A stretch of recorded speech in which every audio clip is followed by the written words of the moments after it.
هناك من يعلق دائما شماعة ما يحدث الآن على ضفوة الشارع الليبي وعلى الركود الذي يسود الشارع الليبي الذي لم يحتج طويلا على هذه المسارات المتلاحقة، وفشل الساسة في الوصول إلى توافق بينها قد يفضي إلى إجراء انتخابات رئاسية وبرلمانية. هل لك أن توجه كلمة للشارع الليبي، وهل فعلا هو يتحمل المسؤولية كاملة أم جزء من المسؤولية؟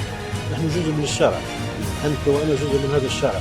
الشارع متفق، الشارع منهك، الجميع يطالب الشارع الليبي، هذا الخالق بعض الجميع يطالب من الشعب الليبي أن يصحى من غفلته ويخرج إلى الشوارع. مورس على الشعب الليبي الآن شيء غريب، جوع. الليبي يعاني من الصبح لليل، أبنائه في المدرسة مش قادر يوفي حتى التزامات التعليم. دولة نفطية، دولة تعتبر من أغنى الدول الإفريقية، بل من أغنى الدول في العالم. دخل الفرد المفروض يكون مرتفع. خلونا نلهك المواطن الليبي من الصبح إلى المساء وهو يلهك في الطرقات على لقمة عيش لأبنائه. والله الذي لا إله إلا هو، هناك من قصر على فرد الخبز، رغيف خبز لأبنائه. فكيف تبي يطلع للشارع وهو ليس لديه وقود، حوصلة في البنزين؟ الآن يتكلم على أفكار رهيبة لرفع الدعم ورفع المحروقات، مشغول بقوت يومي، تدمير. هذا قوت الليبيين، تدمير للشعب الليبي. يعني الليبيين مثقلين بأعباء كبيرة، لا يلامون. من يصنع التغيير؟ سنة الله في خلقه. من يصنع التغيير هم نسبة بسيطة. من هم؟